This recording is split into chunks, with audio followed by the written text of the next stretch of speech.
여러분은 가족이 무엇이라고 생각을 하십니까? 가족. 대기업에서 가족은 땡땡이다라고 하는 이제 문장을 내걸고 공모를 했습니다. 그래서 공모에 당선된 문장을 제가 몇 개 소개해 드리겠습니다. 첫 번째로, 가족은 빨래집게이다. 무슨 의미일까요?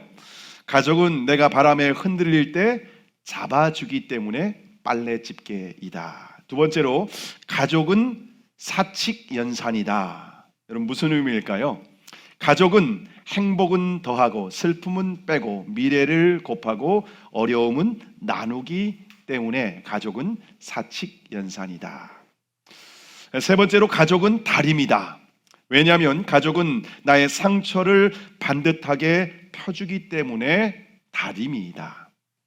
네 번째로, 가족은 버스 손잡이이다. 왜냐하면 가족은 덜컹대는 내 인생길에서 흔들릴 때 붙잡을 수 있기 때문에 버스 손잡이이다. 이렇게 좀 공모를 했는데 여러분 어떠십니까? 공감이 되십니까? 저도 고민해 봤습니다. 가족은 땡땡이다. 저는 가족은 오아시스이다. 왜냐하면 광야와 같은 인생길에서 가족은 갈증과 목마름을 채워주기 때문에 오아시스와 같다라고 해봤습니다. 그럼 이처럼 가족은 우리의 인생에서 목마름을 채워주고 따뜻한 안식처와 같습니다. 그래서 대기업에서도 가족 마케팅을 통해서 소비자들의 마음을 얻으려고 하는데요. 여러분, 유명한 광고가 하나 있습니다. 아빠 힘내세요, 우리가 있잖아요.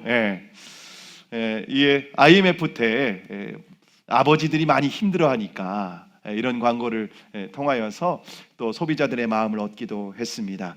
또 아파트 홍보를 할 때 가족의 이미지를 사용해서 홍보를 했는데요. 집은 엄마다. 그러니까 엄마처럼 편안한 집이라고 하는 것을 사람들에게 전하면서 또 그 집 안에서 편안한 안식을 누려라라고 하는 그런 의미에서 그렇게 했습니다. 이처럼 가족이라는 말을 들으면 우리가 고단한 인생길에서 위로와 새 힘을 얻게 되는 것 같습니다. 자, 그런데 그리스도인들에게는 또 하나의 가족이 있다는 것 아십니까? 오늘 본문 19절의 말씀을 우리가 함께 읽겠습니다. 19절의 말씀 시작.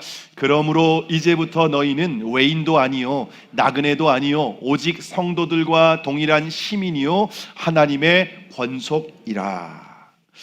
그럼 바울은 오늘 에베소 교회 성도들을 향해서 신분이 변화되었다고 말하고 있는데요. 이전과 이후로 변화되었습니다. 그럼 이전에는 어떤 신분이었을까요? 에베소서 2장 2절과 3절에 보시면, 그때 너희는 그 가운데에서 행하여 이 세상 풍조를 따르고 공중의 권세 잡은 자를 따랐으니 곧 지금 불순종의 아들들 가운데 역사하는 영이라. 전에도 우리도 다 그 가운데에서 우리 육체의 욕심을 따라 지내며 육체와 마음이 원하는 것을 하여 다른 이들과 같이 본질상 진노의 자녀이었더니 라고 말씀하고 있습니다. 여러분, 우리는 본래 하나님의 진노를 받아 마땅한 마귀의 자식이었다. 이게 성경의 우리의 이전의 신분에 대한 소개입니다. 자, 그러면 우리가 마귀의 자식이었다는 증거가 있을까요? 나는 마귀의 자식이 아닌데 무슨 마귀의 자식이라고 했을까? 이해가 안 되는데 라고 생각할 수 있습니다. 그 증거가 무엇인가 하면 지금 읽어드린 본문에 근거하면, 첫째로 하나님의 말씀을 따라 살아가는 것이 아니라 이 세상 풍조의 배후에 역사하는 이 공중의 권세 잡은 자, 곧 마귀를 따라서 살았기 때문이라는 것입니다. 두 번째는 성령의 인도하심을 따라 살아가는 것이 아니라 육체와 마음이 원하는 대로, 자기 마음대로 살았기 때문에 마귀의 자식이라는 겁니다. 그리고 그 마음과 이 세상 풍조 가운데 배후에 역사하고 있는 마귀를 따라서 살아갔기 때문에 너희는 마귀의 자식이다라고 하는 것입니다. 여러분, 우리는 내 인생 내 것이고 내 마음대로 살아가는데 그게 무슨 죄냐라고 말할 수 있는데, 내 마음이라고 하는 것이 사실은 내 마음입니까? 그 마음이 사실은 마귀가 집어넣어주는 생각과 마음을 따라서 살아가기 때문에 우리는 마귀의 자식이다라고 말하는 것입니다. 우리는 마귀의 자식이기 때문에 하나님의 원수된 관계였어요. 그래서 하나님께서 심판하실 때 마귀와 함께 불과 유황이 타는 지옥불에 던져질 수밖에 없는 운명이다 라고 하는 것이 성경에서 우리에게 말하는 이전, 예수님을 믿기 이전의 신분이다 라는 것을 우리에게 말하고 있습니다. 자, 그러면 이제 어떻게 변화되었을까요? 오늘 본문에 보시면 이제부터 더 이상 외인이 아니라고 말하고 있습니다. 여기서 외인이라고 하는 말은 외국인을 말하는 것인데요, 하나님과 상관없는 사람들이었고 아무런 소망도 없는 사람들이었다는 겁니다. 그런데 이제는 성도들과 동일한 시민이 되었다는 겁니다. 다시 말하면 지옥 백성에서 천국 백성이 되었다는 겁니다. 더욱 놀라운 것은 우리가 하나님의 권속이다 라고 말하고 있습니다. 그럼 권속이라는 말 들어보셨나요? 들어보시지 못했죠? 이 권속이라는 단어가 헬라어로 오이케이오스라고 하는 단어인데요, 이 말은 가족, 식구라는 의미예요. 가족, 식구라는 말입니다. 그래서 바울은 그리스도인들을 향해서 이제 너희는 하나님의 가족이야 라고 말하고 있습니다. 우리 옆에 있는 분들과 함께 인사를 나누실까요? 우리는 가족입니다. 한번 인사해 보시겠습니다. 또 이렇게 한번 인사를 해 보실까요? 우리가 남이가 한번 해 보시기 바랍니다.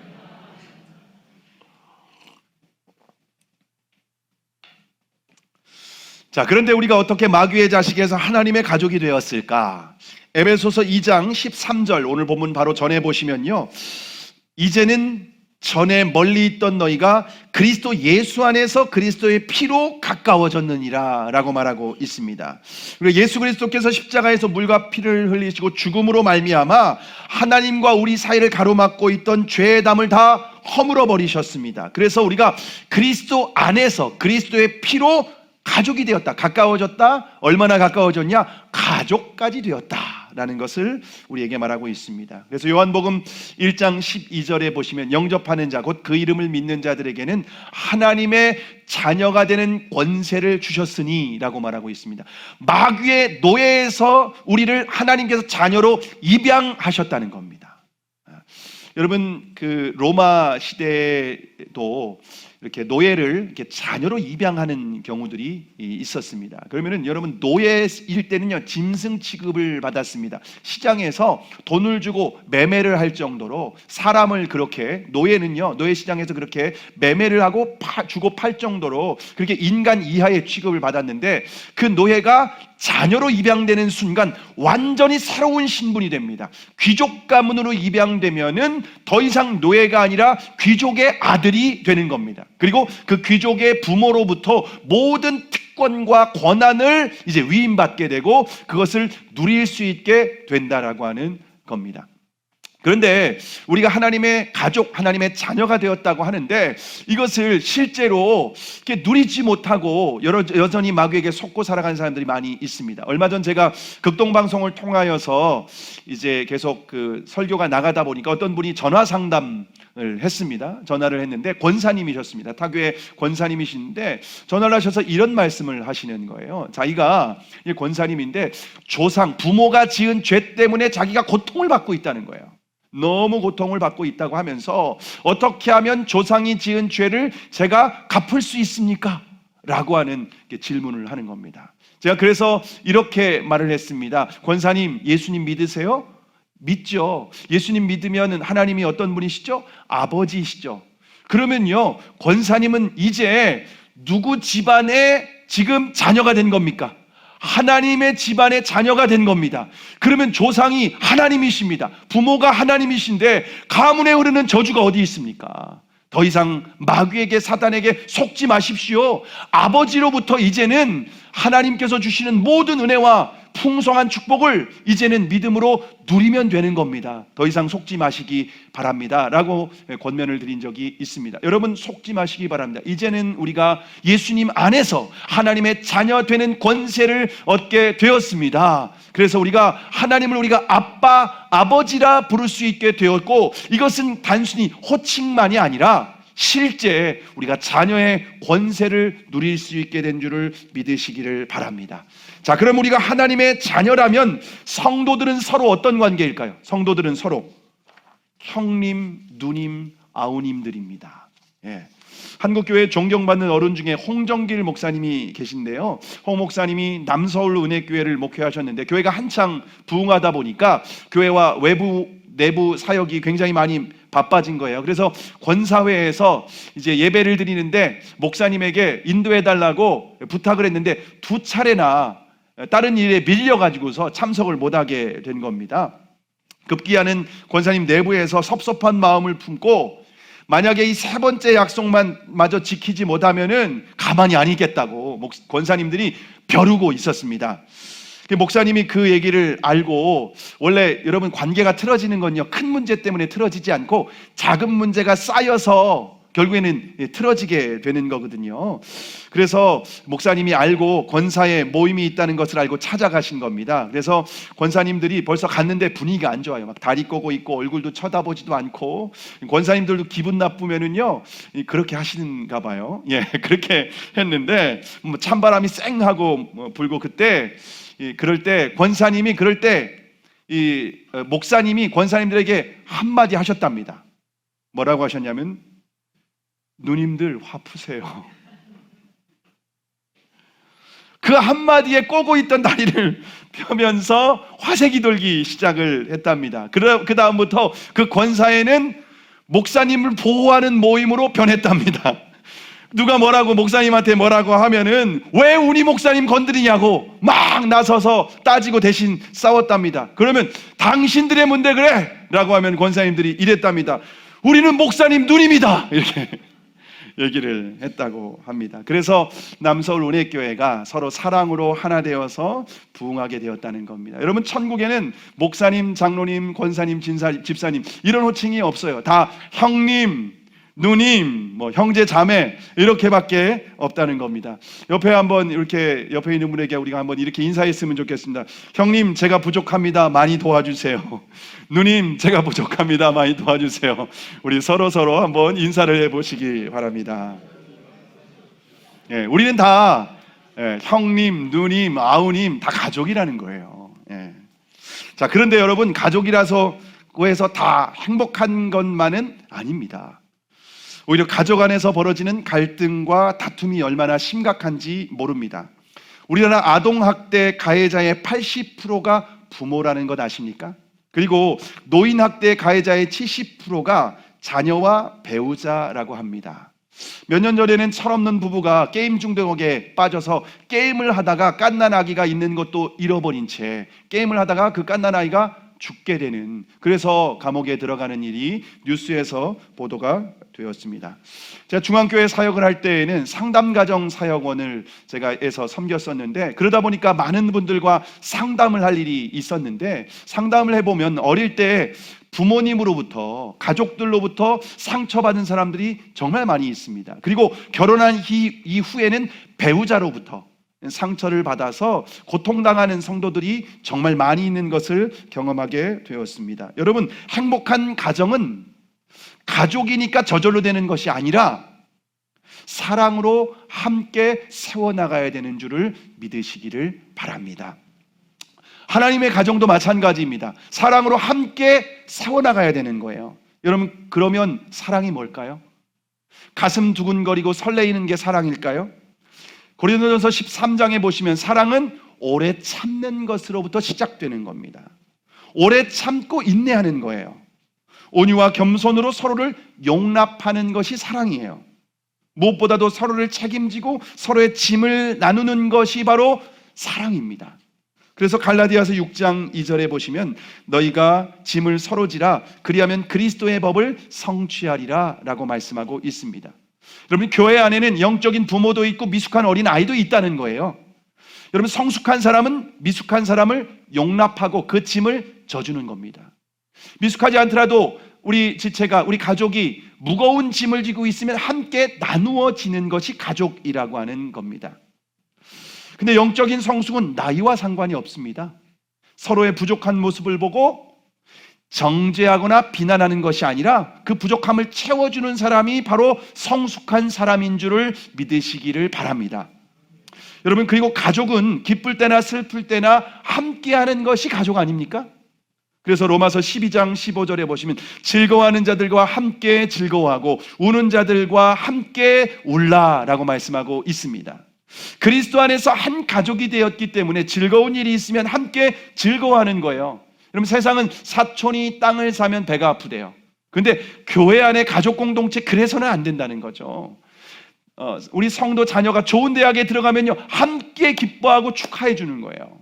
또 직장에서 승진했으면요, 함께 즐거워해 주 축하해 주는 거예요. 물론 승진하신 분은 밥 한 끼 사야겠죠. 네. 그리고 사업이 잘 되면은요, 더 잘 되도록 축복하며 기도해 주는 겁니다. 여러분, 그게 가족 아니겠습니까? 뿐만 아니라 슬픈 일이 있으면 욥의 친구들처럼 정죄하고 판단하는 것이 아니라 함께 울어주는 것입니다. 서로의 아픔을 공유하며 진심으로 기도해 줄 때 영적으로 하나된 가족 공동체가 되는 줄 믿으시기를 바랍니다. 코로나가 한창이던 때에 2021년 12월 한 자매로부터 전화가 왔습니다. 전에 제가 청소년부 사역을 할 때 교사로 섬겼던 자매였는데요. 남편이 췌장암 4기라고 하는 진단을 받았다고 기도를 부탁했습니다. 근데 남편은 아직 예수님을 믿지 않기 때문에 예수님을 믿게 해달라고 또 그런 기도도 부탁을 했습니다. 그래서 중보 기도를 했는데 하나님께서 제 마음 가운데, 아내와 저의 마음 가운데 집에 가서 복음을 전하라고 하는 그런 마음을 주셨습니다. 그런데 그 자매의 남편하고는 한 번도 얼굴을 본 적도 없는 관계였습니다. 그래서 좀 어색한 관계이지만은 정말 형제를 사랑하는 마음으로 기도하고 찾아가서 복음을 전했는데, 놀라운 것은 하나님께서 그 마음을 이미 이렇게 다 열어놓으셨다는 거예요. 췌장암 진단을 받았을 때 제일 먼저 찾은 분이 하나님이셨다고 하더라고요. 그래서 복음을 전했는데 그 예수님을 참 구세주와 주님으로 영접하게 되었습니다. 하나님께서 은혜를 베풀어 주신 거죠. 그런데 그 형제는 아직 교회가 없지 않습니까? 공동체가 없기 때문에 저희 교회 카톡방에 기도 제목을 올리고 함께 기도하자고, 기도해달라고 부탁을 했습니다. 그런데 하나님께서 또 어떤 마음을 주셨냐면 우리 공동체가 그 형제를 위해서 금식 기도를 했으면 좋겠다는 마음을 주셨습니다. 2021년 12월 28일에 영접했는데 12월 30일부터 우리 공동체가 일주일간 릴레이 금식 기도를 했습니다. 그 가족, 형제의 그 가족들과 함께 릴레이로 금식을 했습니다. 일면식도 없는데 우리 성도들이 정말 진심으로 금식하며 그 형제를 위해서 기도해 주었습니다. 그리고 나서 그 형제가 우리가 기도해 주는 것이 고마웠는지 우리 교회를 한번 나오게 되었습니다. 함께 나와서 예배를 드리는데 정말 한결같이 뜨겁게 사랑하는 마음으로 그 형제를 위해서 격려하고 기도하고 있다고 하고 힘내라고 하는 그런 인사를 받았는데, 형제가 그때마다 마음이 막 울컥울컥 했다는 겁니다. 교회를 처음 나온 형제입니다. 이제 예수님 믿은 지 얼마 되지 않은 형제였는데 교회 공동체에서 성도들이 그렇게 기도해 준다고 하니까 그게 마음에 감동이 되었던 것 같습니다. 그래서 자매가 형제에게 좀 교회를 결정할 수 있는 선택권을 주겠다. 동탄에 살고 있었으니까 그 주변에도 교회가 많이 있는데 어떤 교회를 선택하냐고 하니까 저희 교회, 우리 더 살리는 교회를 선택해서 신앙생활을 하고 싶다고 했습니다. 그 형제가 경우 형제입니다. 그때부터 우리 교회가 경우 형제를 정말 계속해서 집중적으로 기도했습니다. 저도 새벽마다 경우 형제를 위해서 하루도 빠지지 않고 열심히 기도했습니다. 경우 형제가 처음에는 수술을 받을 수 없는 상태였는데 하나님께서 은혜를 주셔서 수술을 받을 수 있게 하셨습니다. 그리고 수술 받기 전에는 전교인이 3일 금식하며 정말 그 형제를 위해서 간절히 기도했습니다. 그 후에 항암 치료가 계속되었는데 성도들은 자신의 기도 제목처럼 정말 뜨겁게 기도했습니다. 항암을 받는 과정 가운데 응급실에 갈 때도 많이 있었고, 그러면 성도들이 모든 일들을 중단하고 그 형제를 위해서 카톡방에 올라온 기도 제목을 가지고 기도를 했습니다. 그렇게 어려운 위기들을 이겨내면서 우리가 그 교회가 그 형제와 함께 했습니다. 성도님들 중에는 내 수명을 줄여서라도 하나님 그 생명을 살려달라고 그렇게 기도하시는 분들도 있을 정도로 정말 진심으로 그렇게 기도했습니다. 그런데 경우 형제의 건강이 갑자기 악화되었습니다. 그래서 더 이상 치료를 받을 수 없는 상태가 되었고,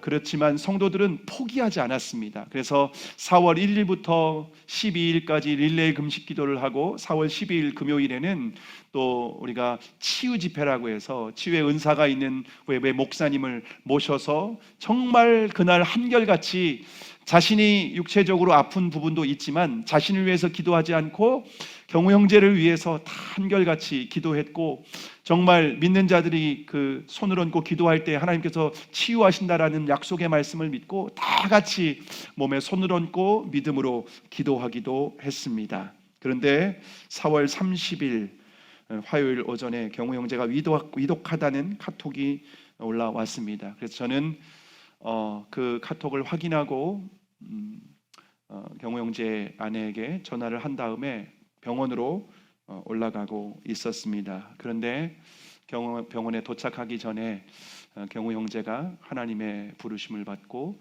천국에 가게 되었습니다. 저는 너무 마음이 아프고 너무 정말 고통스러워서, 가족들도 있는데 저는 그래서 울음을 참아야겠다고 했는데 울음을 참지 못하고 임종 예배를 드리면서 정말 눈물 가운데에 형제를 천국으로 보내드리는 임종 예배를 드렸습니다. 그리고 난 후에 저는 장례식이 진행되는 동안 하나님께 따지듯이 기도했습니다. 왜 하나님 우리의 기도에 응답하시지 않았습니까? 왜 경우 형제를 천국으로 데려가셔야만 했나요? 저뿐만 아니라 2년 6개월 동안 기도했던 성도들의 마음 가운데 동일한 그런 질문이 있을 거라고 생각합니다. 장례식이 진행되는 동안 계속 하나님께 질문하며 기도했습니다. 그럴 때 하나님께서 생각나게 하신 말씀이 마태복음 7장 11절이었습니다. 너희가 악한 자라도 좋은 것으로 자식에게 줄 알거든 하물며 하늘에 계신 너희 아버지께서 구하는 자에게 좋은 것으로 주시지 않겠느냐. 하나님께서 경우 형제에게 우리가 구한 것보다 더 좋은 것을 주셨다는 마음을 주시는 거예요. 근데 제 마음이 그래도 그 마음에 대한 이 불편한 감정이 정리가 되지 않는 겁니다. 그래서 하나님께 계속해서 기도했습니다. 근데 그렇게 기도하는데 하나님이 저에게 기도 중에 이런 질문을 던지셨습니다. 규현아, 네가 경우를 더 사랑하냐? 내가 더 사랑하냐? 경우의 부모가 더 사랑하냐? 내가 더 사랑하냐? 경우의 아내가 더 사랑하냐? 내가 더 사랑하냐? 더 살리는 교회 성도들이 더 사랑하냐? 내가 더 사랑하냐? 그 질문 앞에 저는 울면서 경우 형제를 가장 사랑하시는 분은 주님이십니다. 십자가에 생명까지 내어주셨기 때문입니다. 그러면서 주님께서 경우 형제를 가장 좋은 곳으로 데려가셨다는 그 말씀이 이렇게 믿어지면서 저의 불편한 감정도 정리되는 것을 경험했습니다. 그러면서 주님께서 이런 마음을 주셨습니다. 우리는 이 세상을 천국처럼 생각한다는 겁니다.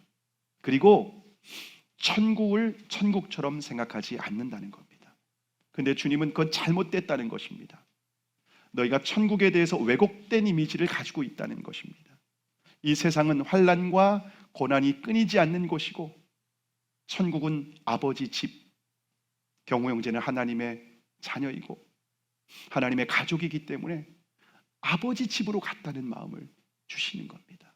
그렇기 때문에 그건 슬픈 것이 아니고 기쁘고 잘되고 오히려 하나님은 더 좋은 것으로 응답하셨다는 마음을 주셨습니다.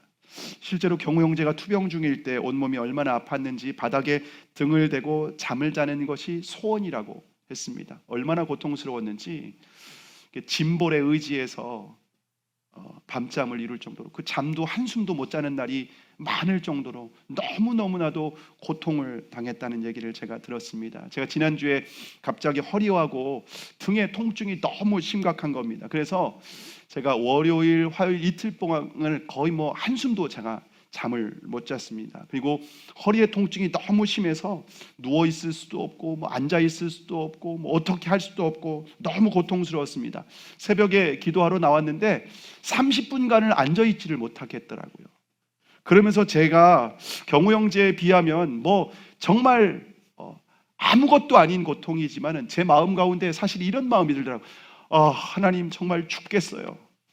이런 마음이 정말 드는데, 그러면서 경우 형제가 정말 얼마나 고통을 당했을까, 얼마나 힘들었을까라고 하는 마음이 정말 조금이나마 이해가 되었습니다. 그래서 하나님께서 더 이상 고통과 슬픔이 없는 더 좋은 아버지 집으로 데려가신 줄로 믿습니다. 그러면 경우 형제에게 2년 6개월 투병하는 그 시간은 어떤 의미였을까 제가 주님께 물었습니다. 하나님은 경우 형제가 예수님을 영접한 후에 믿음의 뿌리를 내리고 성장할 수 있도록 더 살리는 교회의 중보 기도를 받았다고 말씀을 하십니다. 그리고 수정자매도 경우 형제를 천국으로 보낸 이후에 믿음으로 살아갈 수 있도록 하나님께서 준비시키고 훈련시키셨다는 마음을 주셨습니다. 또한 우리 교회는 경우 형제를 위해서 간절히 기도하면서 사랑으로 하나 되는 가족 공동체가 되었다는 마음을 주셨습니다.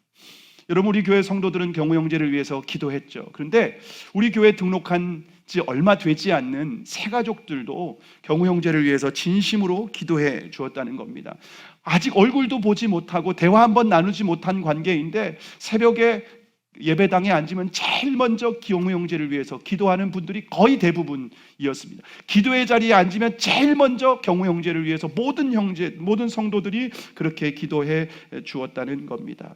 저도 2년 6개월 동안 한 사람을 위해서 정말 하루도 빠지지 않고 정말 간절히 기도했던 사람이 경우 형제가 유일한 것 같습니다. 그래서 경우 형제가 만날 때마다 이런 말을 했어요. 목사님, 제 친형 같아요. 이런 얘기를 자주 하고는 했습니다. 아마 모든 성도들도 형님, 누님 이렇게 느끼지 않았을까 생각이 됩니다. 경우 형제는 하나님께서 우리 교회가 사랑으로 하나 되는 가족 공동체가 될 수 있도록 보내주신 하나님의 사람인 줄을 믿으시기를 바랍니다. 하나님께서 경우 형제를 천국으로 보내시면서 주신 말씀이 요한복음 12장 24절 말씀입니다. 내가 진실로 너희에게 이르노니 한 알의 밀이 땅에 떨어져 죽지 아니하면 한 알 그대로 있고 죽으면 많은 열매를 맺느니라. 경우 형제를 통해서 하나님은 많은 열매를 맺게 하실 거라고 하는 말씀을 주셨습니다. 실제로 경우 형제를 통해서 믿지 않는 부모님이 예수님을 영접하게 되고 신앙생활하게 되었고, 누나도 예수님을 믿고 신앙생활하고 있습니다. 방학 중인 우리 수정자매도 다시 신앙생활을 할 수 있게 되었습니다. 그 외에도 우리가 알지 못하는 수많은 열매를 맺게 하셨습니다. 특별히 우리 교회가 경우 형제를 위해서 기도하는 과정을 통해서 사랑으로 하나 되는 공동체가 되게 하신 줄 믿으시기를 바랍니다. 지금 이 시간에는 우리 수정자매가 여러분들에게 또 경우 형제가 마지막으로 투병하면서 남긴 그런 간증들을 좀 이 시간 함께 좀 고백하는 시간을 갖도록 하겠습니다.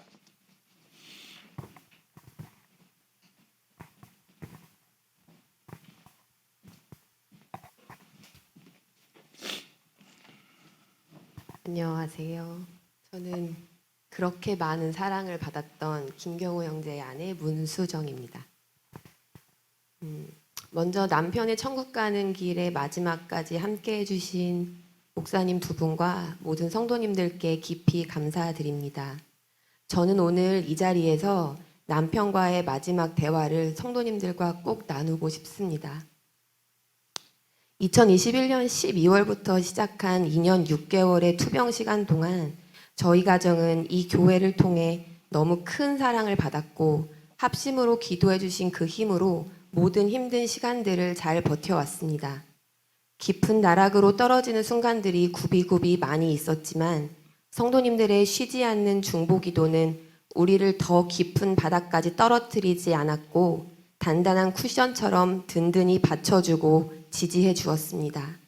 얼굴도 모르는 분들이 정말 이름만 놓고 기도해 주시는 분들도 많았습니다. 이 기도의 빛을 어떻게 갚을 수 있을까 매일 놀라워하며 감동하며 그리고 감사하며 하루하루 하나님이 주시는 힘으로 그 은혜로 살아냈습니다. 사실 남편은 투병 기간 동안에 강력한 하나님의 음성을 몇 번 경험했습니다. 하나님께서는 남편에게 살려주시겠다 약속하셨습니다. 남편이 수술 후에 회복이 더디어 예민해 있을 땐 조급하게 생각하지 말고 나를 믿으라고 꾸짖기도 하셨습니다. 사실 저라면 이게 정말 하나님이 하신 말씀일까? 내가 간절히 듣고 싶은 말이 그렇게 들린 것은 아닐까 하는 의심을 했었을 것 같은데 남편은 저와 달랐습니다. 듣는 순간 하나님의 음성임을 확신했고 혼자 그 말씀을 며칠 동안 깊이 묵상했고 저에게 그 후에 이야기해 주었습니다. 그런데도 결국 상황은 안 좋아졌고 마지막 3달 정도는 극심한 통증으로 정말 많이 힘들어 했습니다.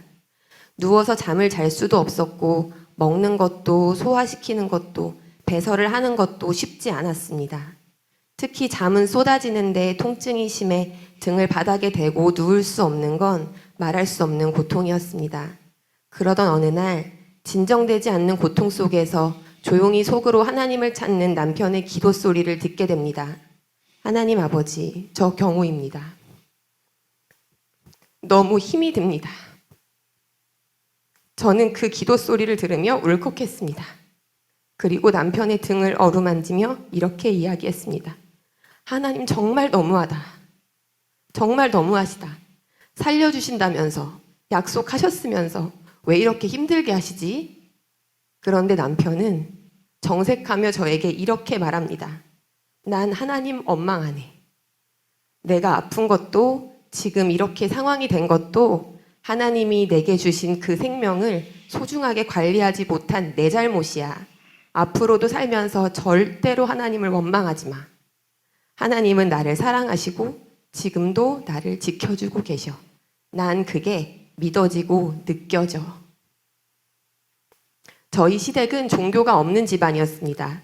기독교에 대한 잘못된 선입견과 경험으로 교회에 오히려 반감이 있었던 집안이었는데 남편의 투병 기간 동안 시부모님과 시누이는 집 근처 교회에 등록하여 침례를 받고 신앙생활 중입니다. 그런데 사실 시어머님은 아들의 병 때문에 하나님을 찾긴 했지만 여전히 자신의 생각과 주장이 강하십니다. 남편이 소천하기 전날 밤 늦게 갑자기 어머니를 보고 싶다고 병원으로 오라고 급히 불러서는 이 말을 했답니다. 엄마, 내가 혹시 죽어도 교회 잘 다니세요. 어머니가 그 소리를 듣고 대뜸 야, 너도 살려주지 않는 하나님을 내가 왜 믿니? 난 그런 교회 절대 안 가. 난 절대 안 다닐 거야. 그랬더니 남편이 어머니께 이렇게 말했답니다. 엄마, 절대 하나님 원망하지 마세요. 그리고 나는 천국에 갈 거니까 너무 슬퍼하지 마세요. 교회 잘 다니면서 예수님 잘 믿다가 나중에 우리 천국에서 만나요. 난 엄마의 아들이어서 너무 잘 살았고 감사했어요. 엄마, 마지막 부탁인데 꼭 교회 잘 다니세요. 저희 어머니는 장례를 치르는 내내 그 이야기를 읊조리며 다니셨습니다. 하나님을 원망하지도 말고 너무 슬퍼하지도 말고 하나님을 원망하지도 말고 너무 슬퍼하지도 말고. 저희 남편은 성경을 많이 읽지도 않았고 설교를 많이 듣지도 않았고 신앙생활이라 할 것도 사실 없었고 당연히 직분도 없습니다. 밖에서 보기엔 생 초신자가 자기의 죽음을 느끼는 그 순간까지 하나님은 살아계시고 지금도 하나님은 나를 위해 일하신다고 고백합니다. 그리고 몇십 년 동안 신앙생활을 해온 저에게도 절대 하나님을 원망하지 말라고 당부에 또 당부를 합니다. 저의 남편을 위해 오랫동안 기도해 주신 성도님들 중에 혹시나 남편의 죽음으로 인하여 하나님을 원망하는 마음으로 기도하시는 분들이 있다면 절대 그렇게 하지 마세요. 저희는 주어진 삶에 하루하루 감사했고 하나님을 알고 천국을 알고 눈을 감게 된 것에 대해서 기쁘고 또 기쁩니다. 남편이 소천하던 날 저는 아침 일찍 위독한 것도 모르고 남편의 간병을 위해 집을 나서는 중이었습니다. 저는 가끔 어느 젊은 목사님의 포스팅을 받아보는데 그날 아침 막 새롭게 올라온 글의 제목이 하나님 잘 안 됐습니다 였습니다. 순간 가슴이 철렁 내려앉았습니다. 직감적으로 오늘이 남편의 마지막일 것 같다는 생각이 매우 강하게 들었지만 그런 제 마음을 자꾸만 외면하고 싶었습니다. 그 목사님이 쓰신 글의 내용은 이러했습니다. 기도하며 열심히 했는데 오랜 시간을 최선을 다했는데 잘 안 됐습니다. 기도가 부족했는지 열심히 부족했는지 누굴 원망할 수도 없고 스스로 자책만 합니다. 하나님, 이제 어떻게 하면 되나요? 인도하심의 과정이라고 생각은 되지만 마음은 그렇지 않아 절망스럽고 괴롭습니다. 힘든 과정을 또 겪어야 하는 게 두렵습니다. 이때를 대비할 수 있는 믿음이 없었습니다. 이게 마치 내가 쓴 것처럼 정말 정확한 저의 마음이었습니다. 그리고 그 이후 그 마음에 대답하는 하나님의 답이 있었습니다. 이때를 대비할 수 있는 믿음이 없어도 이때를 대비할 수 있는 은혜가 있단다. 이때를 대비할 수 있는 준비가 안 됐어도 이때를 대비한 내 계획과 능력이 있단다. 그런 나를 바라보기만 하면 되는 거야. 그럼 절망을 거두고 소망을 거기에 채울 거야. 실패보다 나를 더 크게 보면 되는 거야. 실패보다 더 큰 계획을 이루어 줄 거야. 그 시간을 이길 수 있는 힘도 준비했단다. 그 시간을 함께 아파하며 함께 가기 때문이야. 혼자 던져진 게 아니라 나와 지금까지 같이 온 거란다. 그래서 더 큰 은혜를 경험하게 될 거야. 놀랍게도 하나님께서 남편의 죽음을 경험하기 몇 시간 전 미리 저의 마음에 강하게 던지시며 준비시켜 주신 말씀이었습니다. 저는 이 말씀에 정말 큰 위로함을 받아 담담하게 남편의 마지막을 지켰고 천국으로 보내줄 수 있었습니다. 제가 흘린 눈물은 아내로서 사랑하는 사람을 먼저 보낸 저의 아쉬움의 눈물이지 오히려 남편의 영혼에 대해서는 기쁨과 감사가 넘쳤습니다. 저는 남편을 통해 하나님을 더욱 깊이 알게 되었고 진정한 신앙생활에 대해 생각해 볼 수 있었습니다. 그리고 막연하기만 했던 먼 천국이 아니라 정말 구체적이고 현실적인 천국을 생각해 보고 소망을 갖게 되었습니다. 그것이 남편이 저에게 준 마지막 유산입니다. 하나님은 살아계십니다. 그리고 지금도 일하십니다. 오랜 시간 저의 남편과 저희 가정을 위해 기도해 주셔서 정말 너무너무 감사합니다. 저도 작지만 저의 기도를 합하여 그 기도가 필요한 모든 곳에 힘을 보태겠습니다. 주님 안에서 한 가족으로 귀한 영혼 살리는 일에 함께 하게 되어 너무 기쁩니다. 감사합니다.